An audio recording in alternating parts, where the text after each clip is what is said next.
arrancar la clase. El primero de todo es que, para mí, por supuesto, no sé si para ustedes, pero desafortunadamente esta es la anteúltima clase.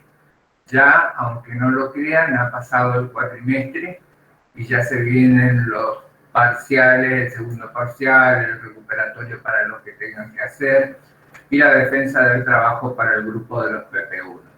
Cosa que, insisto, lamento realmente no haberlos podido conocer personalmente a cada uno de ustedes. Pero bueno, esto es lo que nos tocó, esta circunstancia es nueva. Yo creo que para ustedes va a ser una continuidad del trabajar en la virtualidad. Para nosotros, para los profesores viejos, fue toda una experiencia y más que nada, realmente mi deseo, mi íntimo y profundo deseo es de que haya podido llegar a ustedes y que hayan entendido mis clases. Tengo una manera de hablar muy rápida porque no quiero que el tiempo me gane, pero por el otro lado he visto que no hay mayores preguntas y hay algunas consultas que las he ido respondiendo por privado. Las dos clases que nos quedan, esta y la que viene, son realmente muy cortitas. Es reafirmar algunos conceptos nada más, sobre todo en lo que tiene que ver con informe. Y después algún otro tipo de modalidad impuesto por la RT37 y la modificatoria. Por lo que les voy a proponer hacer lo siguiente. Esta va a consistir en dar este ejercicio y la que viene voy a ocupar unos, no sé, no más de 15, 20 minutos de la clase. El resto, vamos a trabajar de la siguiente manera. Les digo, veo que son pocos en realidad los que están hoy en línea, son 32 cuando deberíamos ser por lo menos 50 o 60, pero bueno, supongo que escucharán después las clases o algo por el estilo. Pero transmitan los que están, que voy a empezar a trabajar con los grupos. En la clase que viene, yo voy a llamar a uno de los grupos y entonces en función de eso, ese grupo me va a hacer las preguntas que quiera respecto del trabajo final y de esa manera los otros integrantes de los otros grupos, si tienen alguna consulta similar, ya se van a ir esclareciendo. Eso lo vamos a hacer la semana que viene en las dos clases que nos quedan. Por supuesto, todos los que quieran ir adelantando, como lo hizo uno de los grupos, en el que tengo que reconocer satisfactoriamente, está muy bien estructurado el trabajo, realmente los felicito y va a ser de una defensa definitivamente muy sencilla. Pero intenten ir adelantando la finalización y entregármelo para que yo pueda avisar. Dicho esto, señores, empecemos la clase del día de hoy.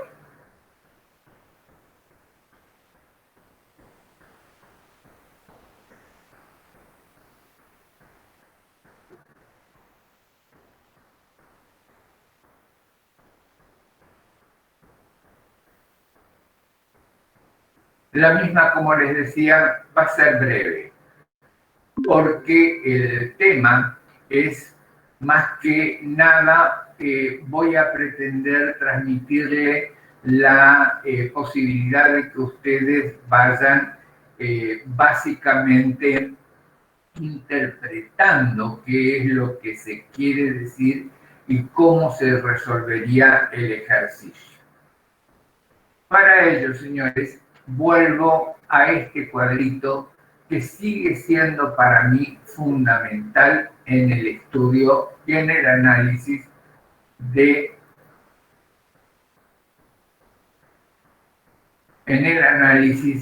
la opinión. Básicamente, señores, nosotros estamos en presencia de 1, 2, 3, 4 opiniones fundamentales. Solo hay 4 opiniones fundamentales. cuando estamos hablando respecto del informe. Recuerden ustedes que cuando estamos hablando de las otras unidades, cuando estamos hablando de otros trabajos, eso varía fundamentalmente según la encomienda que nos ha hecho el cliente. Eso vuelvo a repetirles, por favor, estudien claramente cuáles son las diferencias que existen en cada uno de los trabajos encomendados. Pero aquí, esto es lo que nosotros deberíamos aprender con mayor énfasis. ¿Cuáles son las opiniones que podemos vertir y qué debería darse en cada uno de los casos para que las mismas estén completas? Arranco de nuevo por la parte del informe del auditor. Fíjense ustedes su composición. Como yo les decía, el informe tiene que ser indefectiblemente emitido por un auditor independiente para guardar, por supuesto, todo lo que se refiere a la ética y al modo en el que no tengamos ninguna incidencia con la persona que nos ha encomendado el trabajo. En este caso es una sociedad anónima, por lo tanto el informe va a estar dirigido al señor presidente. Indicamos cuál es la empresa y colocamos sí o sí la dirección, porque tiene que también quedar claro a dónde está sentado el asiento principal de sus obligaciones. Informe sobre los estados contables. He auditado los estados contables adjuntos de la empresa La Modelo S.A. que corresponden al estado de situación patrimonial al 31 de mayo, el estado de resultado, el estado de evolución de patrimonio neto y el estado de flujo de efectivo correspondiente al ejercicio económico terminado en dicha fecha, así como un resumen de las políticas contables significativas y otra información explicativa en las notas complementarias y en los respectivos anexos. En esta primera parte del informe tiene que quedar total y absolutamente claro cuáles han sido los estados auditados por este contador independiente. ¿Para qué? Para que de esta manera nosotros podamos tener claramente identificado hacia dónde se dirigió el trabajo, cuáles fueron los estados que realizamos, si lo hicimos en su totalidad, o sea, si hicimos una auditoría íntegra o solo una parte de la misma. En función de ello, es este el lugar donde nosotros colocamos claramente cuáles han sido los estados auditados por nosotros. La cifra y otra información correspondiente al ejercicio económico terminado el 31 de mayo son parte integrante de los estados mencionados precedentemente y se las presenta con el propósito de interpretar exclusivamente en relación con las mismas y la información del ejercicio económico actual. ¿Por qué hacemos esta aclaración? Porque recuerden ustedes que los estados deben ser presentados comparativos con el ejercicio anterior. Si el ejercicio anterior lo hemos auditado nosotros, estamos en presencia, como yo les decía, de una auditoría recurrente. Por lo tanto, yo conozco cuáles son los puntos fuertes, conozco cuáles son los riesgos, tanto los inherentes como de control, conozco cuáles son los programas que puse en vigencia y el resultado de cada uno de ellos de la auditoría realizada, y me resultaría un poco más fácil poder hacer una interpretación de los mismos, por un lado. Y por el otro lado, señores, si el mismo fue realizado por un colega, fue realizado por otro estudio, fue realizado por una persona ajena a mi grupo, entonces aquí queda claro que yo he auditado los de este ejercicio. Si bien es cierto, comparativo con el ejercicio anterior, pero en cuanto y en tanto se refiera a la parte cuantitativa, no a la cualitativa. El próximo párrafo es la responsabilidad de la dirección en relación con los estados contables. La dirección es responsable de la preparación. La dirección, ¿está claro?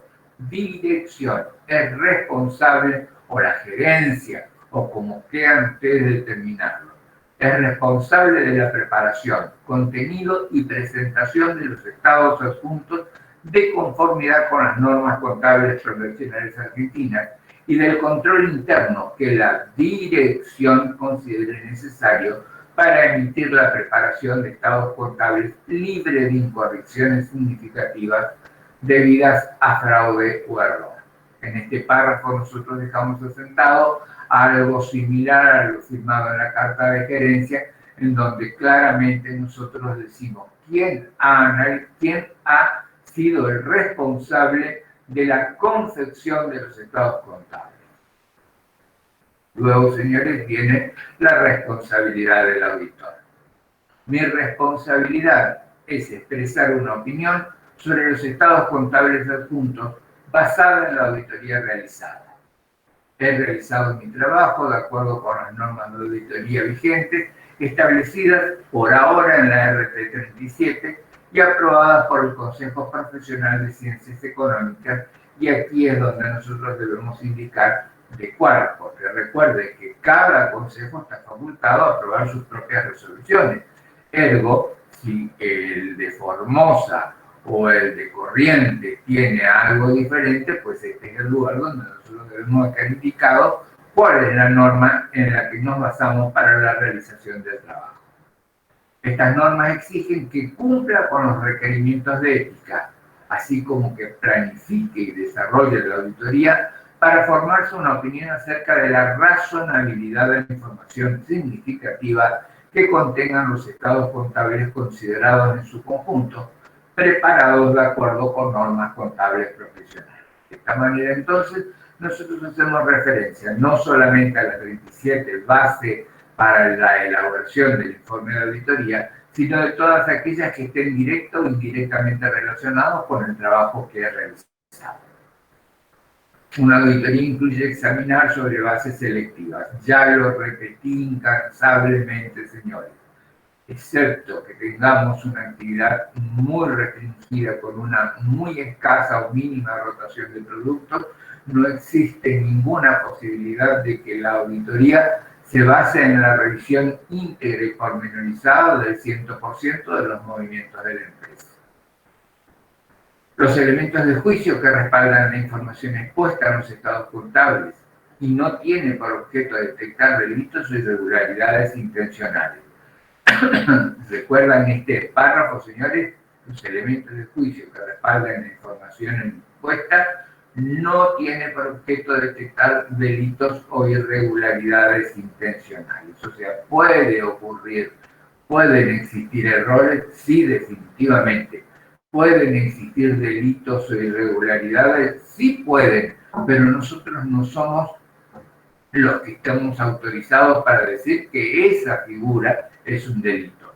Lo único que nosotros podemos hacer a través del informe es dejar indicados ciertas y determinadas circunstancias que nos va a permitir, sin lugar a dudas, emitir una opinión de acuerdo a la posición. Aquí en este modelo ya empieza con la opinión favorable sin salvedades. Yo les recuerdo, señores, que antes de la opinión, siempre antes de la opinión, deben colocar el fundamento de la opinión. Sin lugar a dudas, deben estar indicados los fundamentos de la opinión que voy a llevar adelante. ¿Por qué? Porque va a ser la base que voy a tener como auditor para justificar la opinión que emita. En este caso, solo voy a poner opinión. Después ya vamos a ver de qué tipo. Solamente opinión. Luego, señores, corresponde la incorporación del párrafo de énfasis. ¿Qué era o a qué nos referíamos cuando nosotros hacíamos mención al párrafo de énfasis? Era el lugar donde nosotros, sin variar la opinión, aquí adelante está la opinión emitida, aquí abajo dice claramente que sin que esto modifique mi opinión, quiero llamar la atención. Esa formación lingüística es clave en dos sentidos. En el primero, sin que modifique mi opinión. Y en el segundo, llamar la atención. O sea, recuerden ustedes que todos los informes, el de auditoría incluido, están dirigidos a terceros, a propios y a terceros.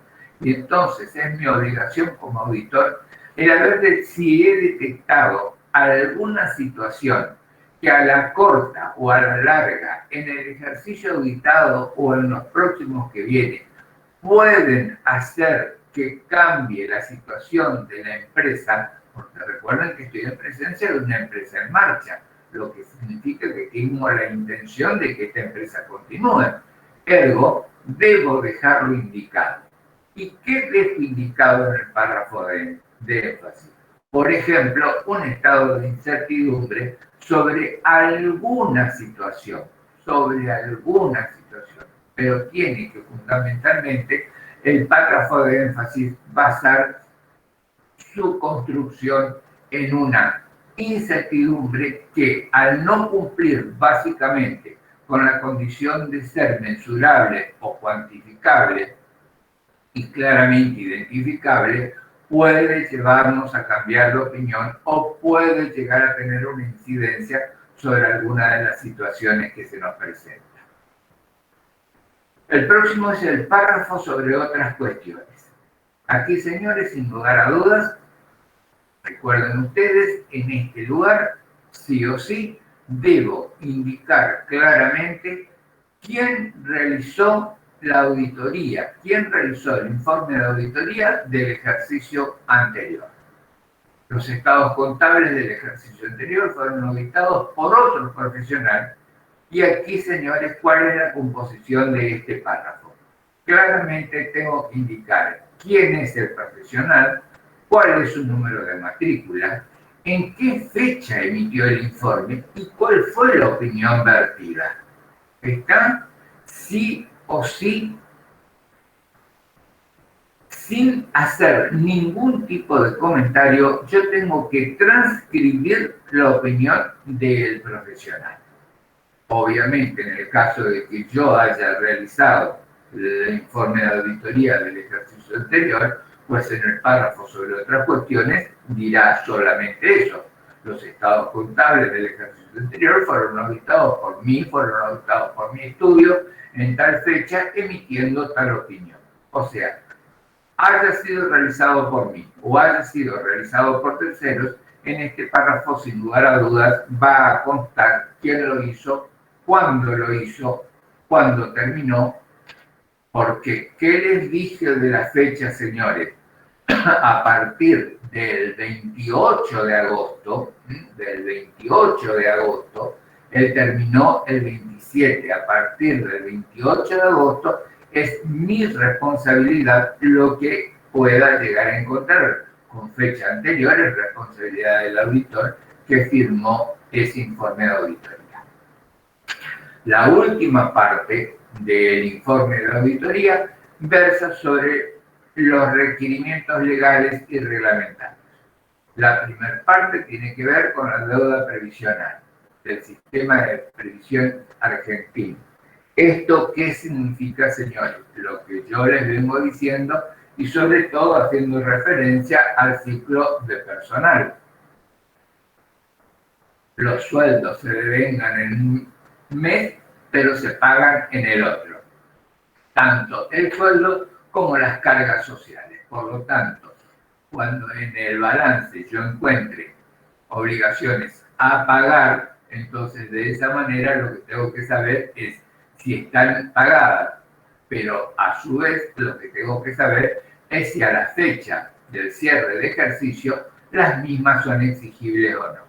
En el caso de que existan deudas de meses anteriores o de ejercicios anteriores también puede darse, entonces debo dejar claramente identificado en este párrafo. Y lo expresaría de la siguiente manera. Según surge de los registros contables de la sociedad, el pasivo devengado al 31 de mayo a favor del sistema integrado previsional argentino en concepto de aportes y contribuciones previsionales asciende a la suma de tantos pesos, y en este caso no siendo exigible en su totalidad a esa fecha. O, como les digo, si existe importe exigible y importe no exigible, hacer una clara diferenciación de los mismos para que quien lo lea sepa que existe una deuda, sepa que existe un incumplimiento de cierto y determinado monto. Y por último, señores, esto es nuevo, se ha agregado a partir del año 2011, después de un gran litigio, dice que se han aplicado los procedimientos sobre prevención de lavado de activos de origen delictivo y financiación del terrorismo, así se denomina la ley que le dio origen, previstos en la resolución 420 de la Federación Argentina de Consejos. Se había producido, este es un toquecito de historia, se había producido en su momento una discusión si nos correspondía a nosotros, contadores, poder hacer esta revisión. Bueno, la misma tampoco es de tal profundidad que nos comprometa, pero recuerden ustedes que nosotros al poner la firma, aquí, firma y sello del auditor, estamos dando lugar a que pueda interpretarse como que somos copartícipes de, al decir que toda la información es razonable, de determinados movimientos que podrían no ser de origen legal. Entonces, en función de ello, la resolución 420, a los que los invito a leerla, por supuesto, da pautas de cuáles son los puntos que el auditor debería tener en cuenta y aplicar para poder reafirmar este segundo párrafo del informe. Entonces, por último, señores, antes de la firma y centro del auditor, lugar y fecha. Por favor, ténganlo en cuenta y muy claro. Finalización de la auditoría. Nos determina claramente la posibilidad de tener, sin lugar a dudas, clarificada cuál es nuestra responsabilidad a partir de qué día. Como acá les decía, nuestra responsabilidad va a ser a partir del 28 de agosto, porque hasta el 27 de agosto el informe lo presentó un colega. Volvamos entonces ahora al tipo de opinión. Les decía que nosotros tenemos básicamente 4 tipos de opinión. Una opinión favorable, puede decir así nada más, favorable, puede decir una opinión no modificada o puede decir una opinión favorable sin salvedades. Esta primera parte tiene que ver con qué situación, qué se tuvo que dar para que yo haga o emita una opinión sin salvedades o una opinión favorable. Cuando tengo todos los elementos de juicio suficientes y adecuados para poder emitir la misma. Opinión sin salvedad, el informe entonces estaría compuesto por el párrafo, recuerden, el primero de todos, en donde el fundamento de la opinión. ¿Cómo podríamos hacer el fundamento, o podríamos decir que surge el fundamento de la opinión en el caso de que sea favorable o sin salvedades? Así, sin más, fundamento de la opinión. La opinión emitida es favorable porque he obtenido, y acá estaría la justificación, todos los elementos de juicio suficientes para emitir el informe. Entonces estaría compuesto por sin salvedades más el párrafo de otras cuestiones. Recuerden ustedes que indefectiblemente el párrafo de otras cuestiones es, lo vuelvo a repetir, en donde indico quién fue el autor del informe de auditoría del ejercicio anterior. Dice: los estados contables del ejercicio anterior fueron auditados por otro profesional.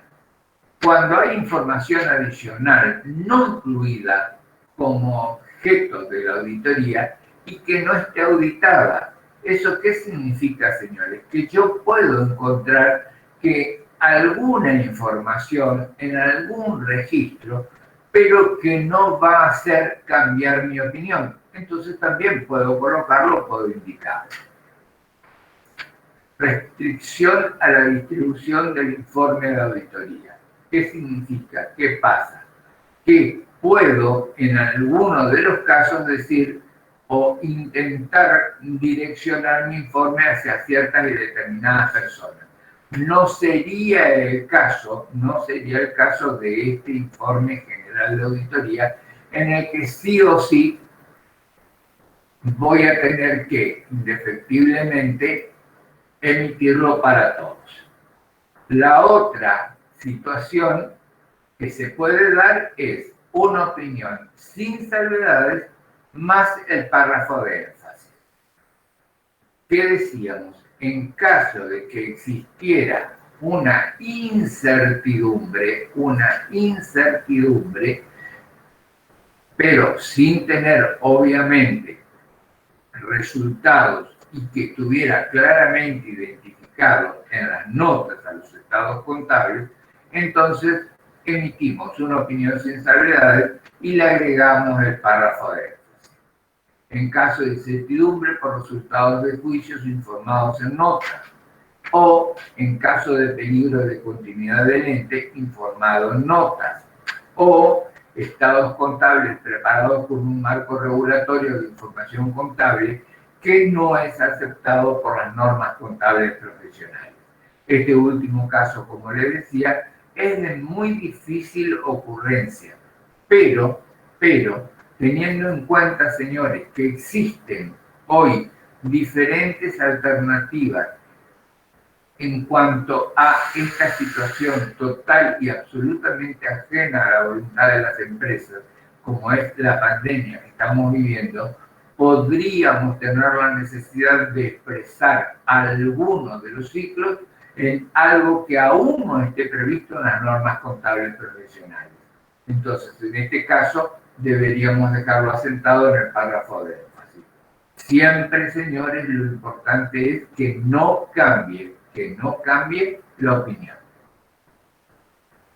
El otro caso que se nos da es de la opinión modificada, o también podemos denominarlo opinión favorable con salvedad. Recuerden entonces que vamos a empezar siempre por el fundamento de la opinión modificada. ¿En qué casos se va a dar? Aquí, señores, se va a dar cuando el efecto es significativo y no generalizado. ¿Qué decíamos? Que nosotros teníamos que tener en cuenta dos elementos básicos al momento de emitir la opinión. Uno, que es la significatividad del error, de la diferencia, de la existencia, de la inexistencia y la generalización del mismo. El primero se debe cuantificar. El primero significa que yo debo medir que ese error que se produce en alguno de los ciclos analizados es del 10%, del 20%, del 30%. Básicamente, señores, si está por debajo, la diferencia está por debajo del 15 hasta el 20%, decimos que no es significativo. Y el concepto de generalizados es el que les explicaba la clase pasada. Tiene que ser abarcativo de varios ciclos de los estados contables. Tiene que afectar a varias partidas presupuestarias. Y por supuesto, básicamente, tiene que repercutir en el resultado del ejercicio. Por otro lado, nosotros podemos encontrar una limitación al alcance o una limitación a la exposición. Son las dos situaciones que nos podrían llevar a determinar una opinión modificada. Limitación al alcance y limitación a la exposición. Limitación al alcance significa que los directivos de la empresa, la gerencia, el directorio, me dan una instrucción clara respecto a que algo no tengo que ver. Por ejemplo, si yo digo, no se me permitió analizar los libros de la reunión de directorio en donde he podido determinar a través de otra prueba sustantiva que existían directivas precisas para la adquisición de bienes de uso. Eso es una limitación al alcance. Y el otro ejemplo de la limitación en la exposición tenía que ver con ese caso que vimos la clase pasada respecto del crédito que habíamos tomado, que habíamos imputado mal, lo habíamos puesto todo como corriente, cuando él mismo debía necesariamente haber sido separado en corriente y no corriente con todas las partidas que ellos nos ocasionaban, no solamente los pagos, o sea, disponibilidades, no solamente el importe de la deuda, no solamente la afectación de las cuentas de resultados por los pagos de los intereses y de las cuotas. En el fundamento de la opinión modificada o la opinión conservada. Entonces aquí en el fundamento tengo que decir por qué estoy emitiendo una opinión modificada. Entonces aquí en este caso, si lo que tengo es una limitación en el alcance, entonces yo diría, mi opinión modificada está dada por el hecho de que no se me permitió la revisión de los libros, porque no se me permitió estar en presencia de la toma de inventarios, porque no se me permitió revisar el total de los préstamos bancarios, porque varias situaciones que tienen que ver con algo que no se me permitió hacer. ¿Está? Esa es la limitación al alcance. O cuando puedo determinar claramente que desde el punto de vista de la exposición contable, los mismos adolecen de algún tipo de error. Entonces ahí va a ser una opinión modificada, porque si yo estoy cuantificando mal un pasivo o estoy cuantificando mal un activo, estoy subvalorando o sobrevalorando el resultado del ejercicio. En función de ello, señores, obviamente tengo que tener en cuenta y tengo que indicarlo claramente. En caso de discrepancia con la división por criterios de medición y exposición, también aquí la opinión va a ser modificada. ¿Recuerdan el ejercicio donde decía que se había evaluado a su costo neto de realización cuando en definitiva no correspondía? Bueno, aquí también pasa lo mismo. En este caso es, si el directorio le dio orden a su contador interno, auditoría interna, denominaban algunos autores la necesidad de que lleve adelante la evaluación de ciertos y determinados rubros sin respetar la normativa vigente, sin respetar el 17, 18, 31, que son las que están en vigencia. Entonces, en función de ello, señores, sin lugar a dudas, tengo que hacer una salvedad, y tengo que indicar que la auditoría no está de acuerdo con el criterio de medición. En casos de incertidumbre por resultados de juicios no informados en nota, salvedad por exposición deficiente. De nuevo, no solamente la exposición, recuerden ustedes, tiene que ver con los estados contables, sino también con la falta de información que pueda ser traducida en las notas a los estados contables, en donde no informo. Por ejemplo, en la parte de disponibilidades, yo no hago una aclaración de que solo pongo en la nota a los estados contables de que tengo moneda extranjera, pero no pongo qué moneda extranjera y no pongo cuál es el valor de cotización en la que valúe esa mercadería ese dinero a la finalización del ejercicio y la exposición en la cuenta. Recuerden ustedes que por disposición los balances siempre deben ser emitidos en moneda de curso legal. En caso de peligro de continuidad del ente no informado en notas, o sea, todo aquello que signifique una exposición, que signifique una información que pueda hacer variar mi opinión, la misma, sin lugar a dudas, debería estar bajo la denominación de modificada u opinión favorable con salvedades. Cualquiera de los dos conceptos es correcto. No se olviden, por favor, de fundamentar la opinión. Esa es la parte importante, indicando de qué tipo de limitación estamos hablando, en el alcance o en la exposición. La otra opinión, y ojalá nunca tengan que llegar a esto, es la opinión adversa. Estas dos últimas opiniones, la adversa y la abstención de opinión, siempre conllevan una situación de incertidumbre hacia el profesional que la firma. ¿Por qué? Porque debe definitivamente, pero definitivamente, fundamentar claramente el por qué no emite la opinión. ¿Cuáles podrían ser las circunstancias que se den? Cuando el efecto es significativo y generalizado. O sea, encuentro una diferencia, pero a su vez la misma repercute en uno o varios ciclos que son fundamentales para el desarrollo de esa información.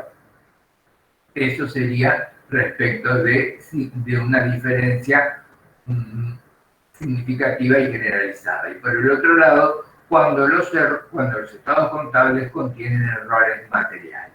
O sea, cuando existan diferencias cuantificables lo suficientemente importantes y generalizadas.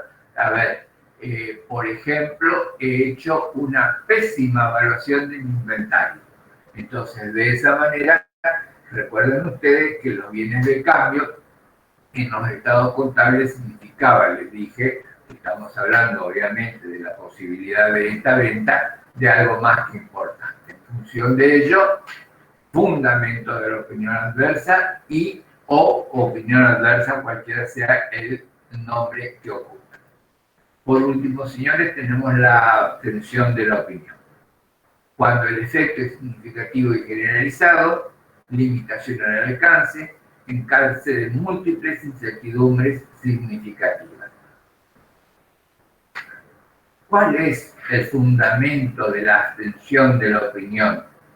Sin lugar a dudas, debo decir que me encontré ante múltiples incertidumbres, ante múltiples limitaciones y que las mismas son significativas y generalizadas, pero que no he podido aplicar ninguna prueba sustantiva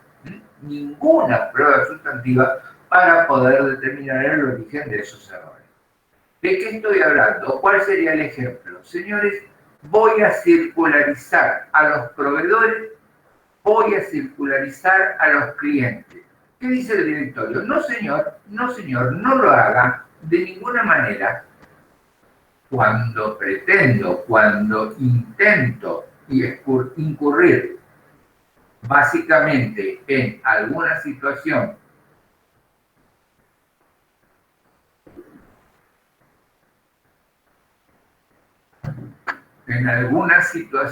que me permita a mí claramente poder tener una posición diferente a la que estoy analizando, entonces no tengo ninguna posibilidad de acceso porque se me permite. Cuando le digo, bueno, pero está bien, no importa, no circularizo, pero por favor acérquenme el listado total de proveedores, el listado total de clientes. Y la respuesta es, no se lo vamos a dar, no se lo vamos a dar. Entonces, de esa manera, no tengo ninguna posibilidad. Ese es el caso, señores, absoluto en el que me debo abstener de opinar. Profe. Sí.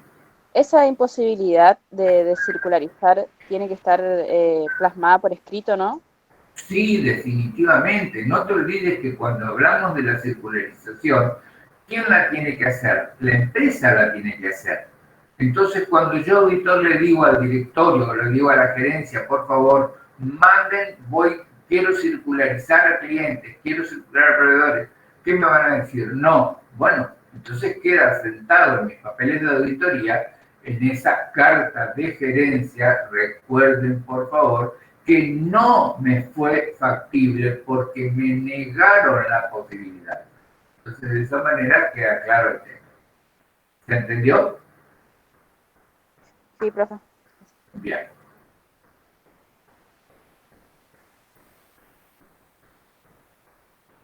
Este ejercicio que vamos a desarrollar ahora tiene dos situaciones que nosotros tenemos que interpretar. Seguimos hablando de la formación de la opinión y el objetivo es identificar el tipo de opinión a emitir y su impacto en el informe del auditor. Dadas las siguientes situaciones, dice el ejercicio independientes entre sí, o sea, una es independiente de la otra, son dos situaciones diferentes, se pide que analicemos cada una de ellas y decidamos si la opinión del auditor se encuentra afectada y en caso afirmativo explicar cómo y por qué. Y que redactemos el párrafo del dictamen y la fundamentación. Fíjense, el dictamen y la fundamentación. En todos los casos, esto es lo que se va a pedir, la fundamentación del dictamen. Si la opinión se modifica y el párrafo de énfasis o de otras cuestiones cuando corresponda. Indicar la fecha del informe de auditoría que corresponde en cada situación planteada. Fíjense ustedes que desde el ejercicio lo que estamos tratando de llevar adelante es que ustedes recuerden la importancia que tiene indicar la fecha del informe. Señores, en el caso de que ustedes cometan un error en el parcial colocando una fecha que no es la adecuada, y estoy pensando en un posible multiple choice donde se coloquen varias fechas, si se equivocan en cuál es la que corresponde, la nota es 0. ¿Por qué? Porque la responsabilidad que conlleva la firma en fecha específica, les recuerdo, significa que hasta ahí llega la responsabilidad del auditor. ¿Cuál es el caso que me presenta? Durante los últimos 3 años, un contador ha auditado los estados contables de una empresa industrial. Primer punto, interpretación de texto. Durante 3 años significa que es recurrente. Yo la vengo haciendo durante todo ese tiempo. El cliente limitó el alcance de la auditoría en cuanto a la observación del inventario fiscal anual todos los años. Como el auditor consideró que los inventarios eran de un monto importante y no quedó satisfecho mediante otro procedimiento de auditoría, o sea, pudo, pero no queda satisfecho, no pudo expresar una opinión favorable en ninguno de los 3 ejercicios auditados, incluyendo en cada uno de ellos una salvedad por dicho motivo. En el presente ejercicio, el auditor pudo observar la toma del inventario al 31 del 12 porque el banco con el que opera el cliente ya no le aceptaría más los informes de auditoría con salvedad. Por motivos de economía, el cliente le solicitó al auditor no extender los procedimientos de auditoría respecto al inventario a ejercicios anteriores. El auditor terminó su trabajo de auditoría con fecha 28 de marzo y luego de realizar la revisión final de los papeles de trabajo, considera los aspectos relevantes identificados durante el proceso de auditoría y evalúa los elementos de juicio emergentes de las tareas finales 5 días después. Decidió emitir el informe de auditoría. Reitero esta última parte, porque esto es lo que quiero que tengan en cuenta. El auditor terminó su trabajo de auditoría con fecha 28 de marzo. Y luego de realizar la revisión final de los papeles de trabajo, considerar los aspectos relevantes identificados durante el proceso de auditoría y evaluar los elementos de juicio emergentes de las tareas finales, 5 días después decidió la opinión a emitir en el informe. Entonces aquí se nos presenta una situación. La empresa venía siendo observada por el auditor, que era el mismo, auditoría recurrente, en la que no se permitía el acceso a los inventarios, motivo por el cual siempre debían y estaban en presencia de una auditoría con una opinión favorable, pero con salvedades. Y las salvedades, sin lugar a dudas, estaba referido a ese hecho, ¿correcto? Pero dice que en este último caso el banco, al no aceptar más la situación de tener informes de auditoría con salvedades, le permite o le exige a la empresa que haga un informe de otra naturaleza. Entonces, por ese motivo, dice que le permite al auditor hacerlo. Pero le advierte que no extienda los procedimientos de auditoría a inventarios de ejercicios anteriores. O sea, que solo realice el inventario de este ejercicio. Entonces, señores, la situación es así. ¿Qué o cuál va a ser la opinión? Lo primero de todo, como les digo, fundamento de la opinión con salvedades. ¿Por qué voy a tener una opinión con salvedades? Miren, está mal que yo lo diga, pero a mí me parece tan obvio que no puedo darle una opinión favorable nada más, sino que tiene que ser favorable con salvedades por el hecho de que tengo una limitación. ¿Se entiende? La auditoría no ha podido validar los saldos iniciales de los bienes de cambio del ente a la fecha del inicio del ejercicio auditado. ¿Por qué? ¿Qué decía la situación? ¿Cuál era la situación que estaba expuesta? Decía, señores, usted vea este inventario, analícelo, haga todas las tareas de auditoría correspondientes, ponga en vigencia las tareas anteriores durante y después del inventario, evalúelo, etcétera, etcétera, etcétera. Pero no vaya a verificar los ejercicios anteriores. Entonces, de esa manera, ¿con qué siempre comienzo la revisión de los bienes de cambio? Con el saldo del ejercicio anterior. Entonces, en este caso, al no poder comprobarlo, voy a emitir una opinión con salvedades. Fíjense que el fundamento es breve. No se extiendan a escribir un testamento del fundamento de la opinión. Solo indiquen cuál es la limitación. En mi opinión, excepto por los efectos no conocidos emergentes de la situación planteada. La vez pasada un alumno me preguntó qué significa efectos no conocidos emergentes de situación. Señores, yo no puedo emitir una opinión sin salvedades cuando no sé si ese saldo inicial de ese rubro está bien o no. Entonces, en función de ello, no puedo conocer. ¿Y por qué efectos no conocidos? Porque, señores, supónganse que el saldo, en vez de ser de 150.000, era de 1,5 millones. Y entonces, en función de eso, va a hacer variar definitivamente todo el estado de situación patrimonial de esa empresa. Ergo, como yo no conozco cuál es la diferencia, tampoco puedo conocer el efecto que pueda tener ese error que puede llegar, que puede existir o no, pero al no poder verificarlo no puedo saberlo.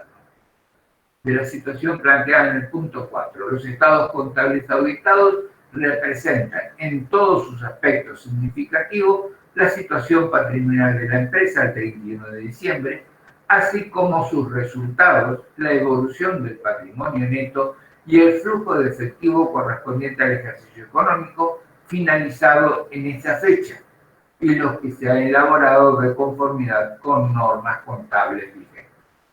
Entonces, en mi opinión, así como yo les había dicho en la primera parte del informe, ¿qué poníamos? Poníamos todos los estados que habíamos auditado, porque recuerden que de acuerdo al encargo, nosotros podemos auditar todo, o podemos auditar algunos, o podemos auditar parte. Entonces, en función de ello, aquí en la opinión, siempre, ¿cuál es la opinión del auditor? Tengo que indicar también claramente, valga la redundancia, cuáles son todos y cada uno de eh, los estados que he analizado. Y la fecha del informe, 20 de abril. ¿Está bien esto o me equivoqué?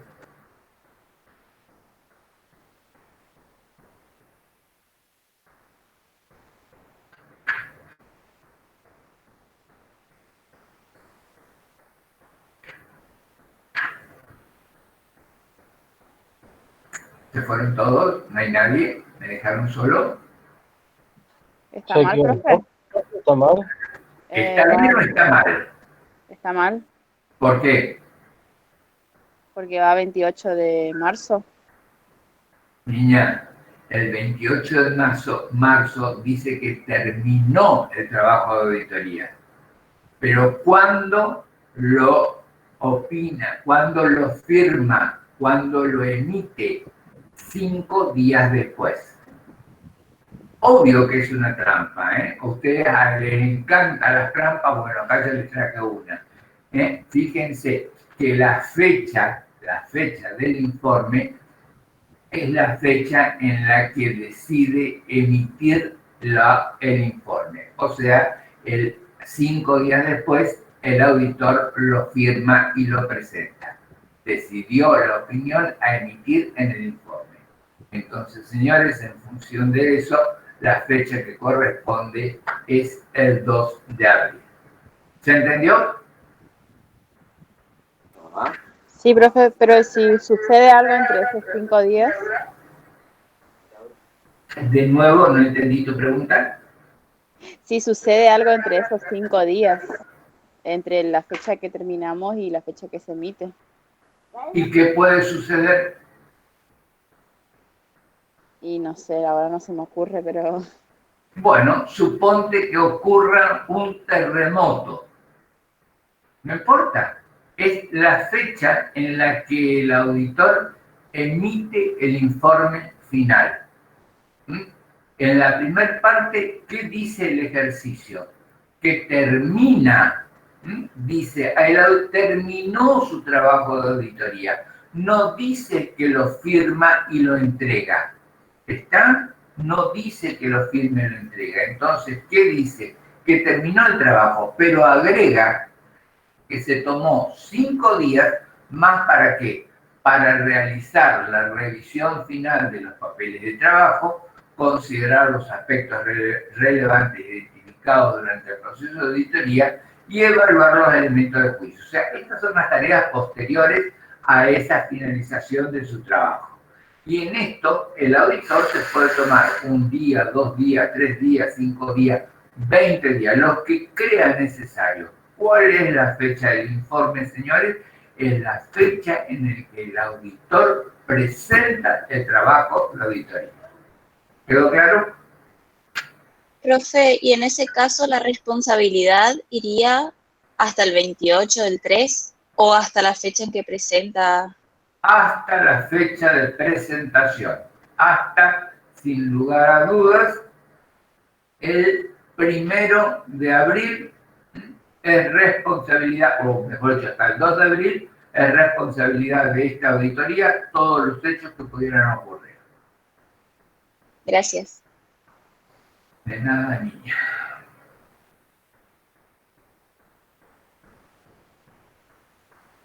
El segundo caso que nos presenta dice, durante la auditoría de los estados contables de una empresa cuyo ejercicio económico cerró el 31 de mayo, con el propósito de expresar una opinión sobre los estados contables, se le niega al auditor permiso para inspeccionar los libros de acta del directorio, por considerar que contiene información confidencial. La secretaria de la empresa le proporciona al auditor copias certificadas de todas las resoluciones y acciones que impliquen asuntos contables. Los estados contables del ejercicio anterior fueron auditados por otro profesional, quien emitió un informe con opinión favorable, sin salvedades, con fecha 22 de agosto. El auditor terminó la aplicación de los procedimientos de auditoría el 29 de agosto, retirándose de la empresa en esa fecha. ¿Estamos? Voy de nuevo.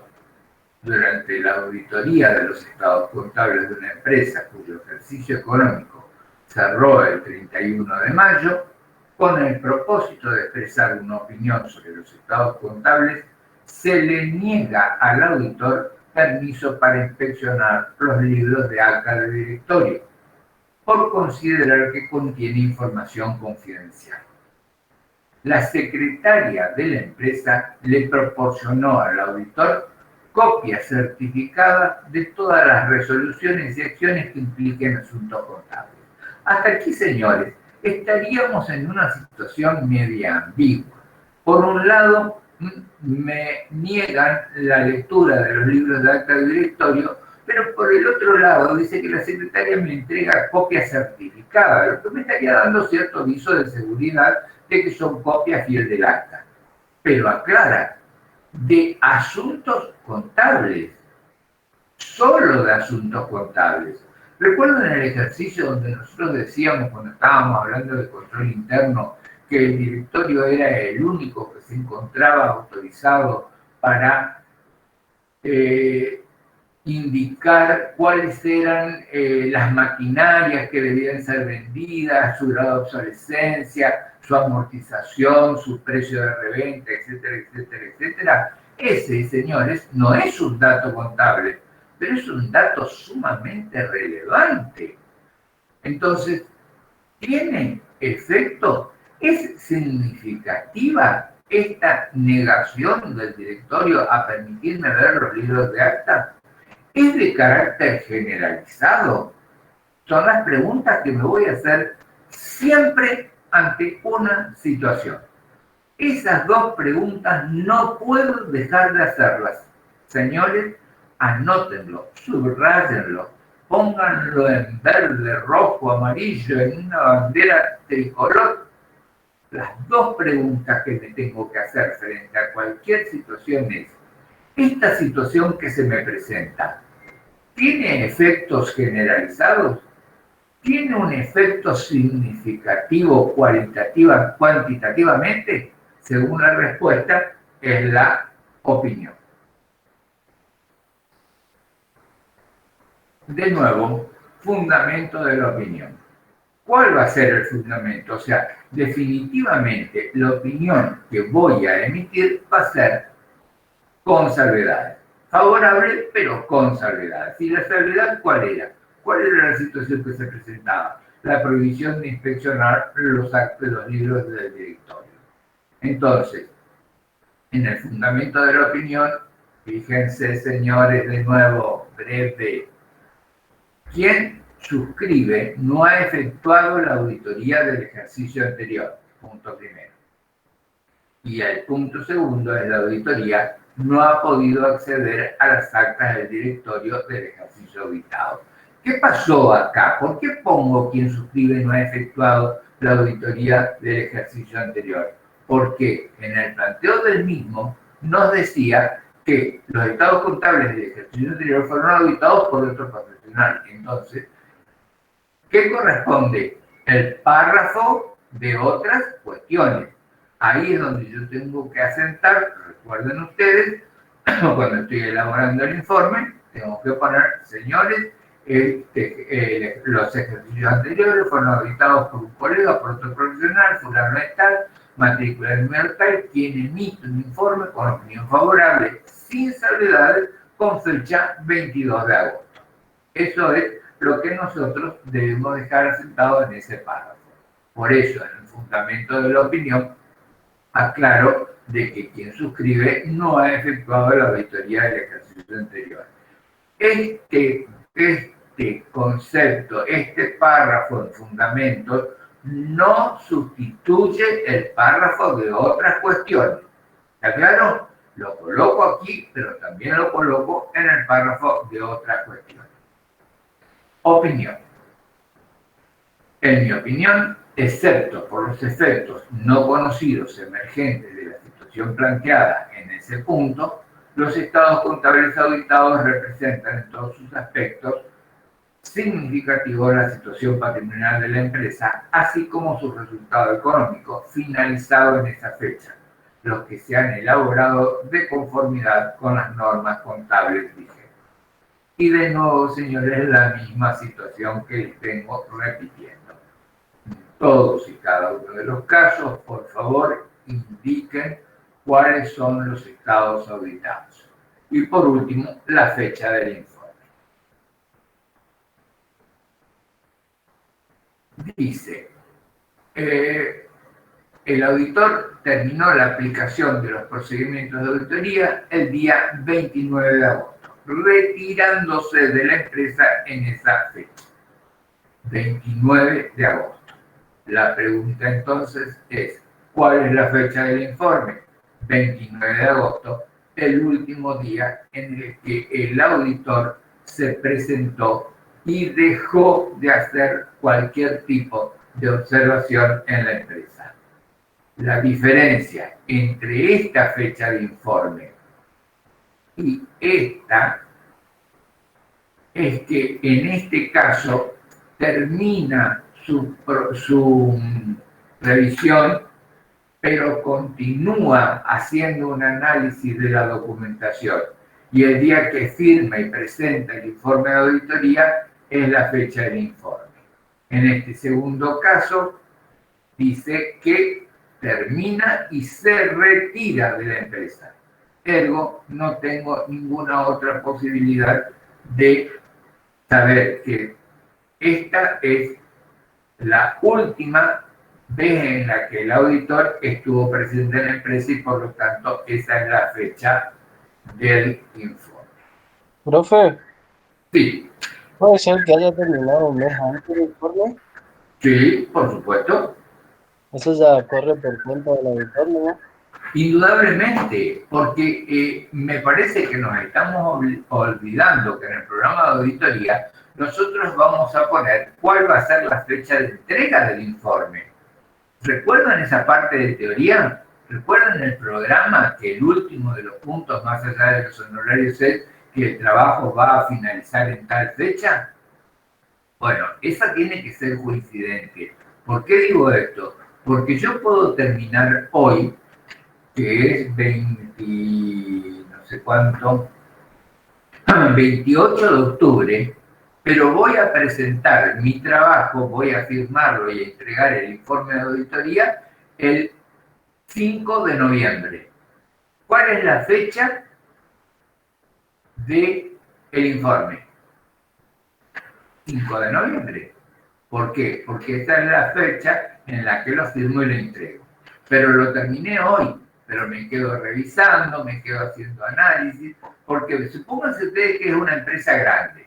Perfecto, es una empresa grande. Yo tengo y que tuve que poner 3, 4, 5 auditores junior que me ayuden a hacer el trabajo. Cada uno de ellos elaboró un informe, cada uno de ellos tiene papeles de trabajo que yo tengo que, como senior, juntar toda esa información para emitir mi opinión.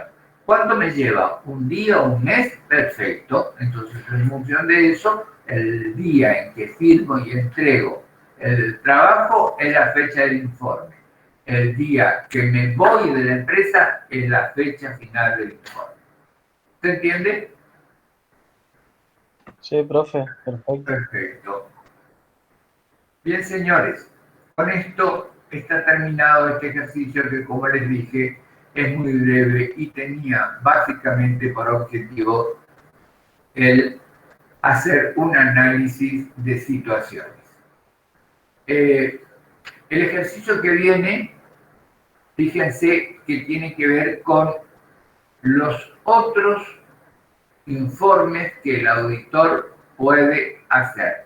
Y por eso les pedía que por favor estén atentos a la teoría y la lean. Fundamentalmente, insisto, este sería uno de los últimos ejercicios que vamos a dar y después ya estaríamos en presencia del parcial. Y quiero que tengan claro, porque es muy probable que en teoría pregunten la diferencia sobre una revisión, otros encargos de aseguramiento, certificación y servicios relacionados. Cada uno de ellos tiene una modalidad diferente y nosotros tenemos que saber diferenciarlo en cada una de sus situaciones. Dicho esto, señores, permítanme un segundo. Voy a cortar la grabación, la clase ha terminado. Y ahora reitero cómo voy a trabajar la clase que viene. La primera media hora voy a resolver este ejercicio. Y después voy a contestar todas las preguntas que crean necesarias respecto de la gente que está dentro del régimen de PP1, de las dudas que puedan tener de los trabajos que se van realizando.